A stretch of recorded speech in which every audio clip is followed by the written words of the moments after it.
Ayesha colony या दोन सर्वे नंबरमध्ये एक सर्वे नंबर आहे 322/1, 2, 3, 4, 5 पर्यंत आहे.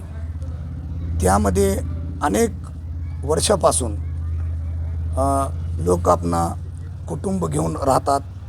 गोरगरीब लोक आहेत त्या प्रभागात, त्या सर्वे नंबरमध्ये राहतात आणि गेल्या 2-4 आठवड्यापासून तिथं पोलीस किंवा तहसील कार्यालयातून तहसीलची गाडी तिथं येऊन तिथं राहणाऱ्या लोकांना ते घरं खाली करा असं म्हणतात विदाऊट नोटीस देऊन. आणि ज्यांच्यापाशी तुम्ही घेतले घरं त्यांच्याकडून तुम्ही ते त्यांना सांगा आणि त्या जागा शासनाची आहे आणि ती जागा त्वरित खाली करा म्हणून असा त्यांना वेळोवेळी धमकी वजा म्हणत आहे. म्हणून आज आम्ही त्या भागातले जेवढे नागरिक आहेत त्यांना इथं घेऊन आलो आणि परळी तहसीलदार साहेबांना चर्चा केली आणि त्याबद्दल त्यांना निवेदन केलं. साधारणतः हे एकंदर ही जागा किती साईजची आहे आणि इथं किती रहिवासी राहतात? कमीत कमी साहेब बघा, इथं 100 ते 120 कुटुंब राहतात. ती जागा पूर्ण जागा 10 एकर 4 गुंठे आहे. ते शासनाच्या मालकीची आहे असं शासन म्हणतात. मग त्या जागेवर खरेदी विक्री व्यवहार झालेला पण आहे आणि काही लोकांपाशी सर्वे नंबर 321ची 7-12 जोडून रजिस्ट्री करून दिले आणि सर्वे नंबर 322/1, 2, 3, 4, 5 पर्यंत त्या लोकांना बसविण्यात आला.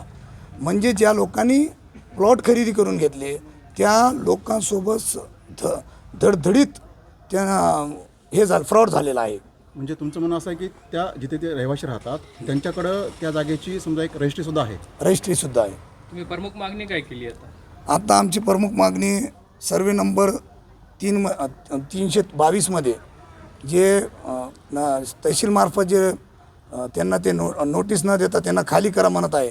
मग त्यांना आम्ही त्यांना म्हणलं, चर्चा केली आता तहसीलदार साहेबाशी, बाबा तुम्ही म्हणता शासनाची जागा आहे पण आम्हाला एक्सेप्ट आहे ते, तरी पण या लोकांना पर्यावसन यांचं कसं करणार तुम्ही? यांना दुसरी जागा आहे का? यांचे आता जर तुम्ही आज यांना उचलला बुलडोजर लावलं तिथं तर हे लोक उघड्यावर येणार. ते झालं समजा पुनर्वसनाचं, त्या लोकांचं पुनर्वसन म्हणजे ती तुम्ही मागणी केलेली आहे. परंतु या लोकांसोबत ज्या पद्धतीनं समजा एक फसवणूकच म्हणता येईल आपल्याला ना, की जर त्यांच्याकडे रजिस्ट्री आहे ती जागा तुम्ही म्हणता शासनाची पण आहे, एकीकडं मंदिर ट्रस्ट पण म्हणतं की ही जागा आमची आहे आणि मग अशा इनामी जागेवर किंवा शासनाच्या जागेवरती काही लोकांना जर रजिस्ट्री करून दिली गेली असेल तर ती साफ शासनाची त्या लोकांची फसवणूक आहे. 100% त्या गोरगरीब लोकांची फसवणूक आहे, शासनाची फसवणूक आहे.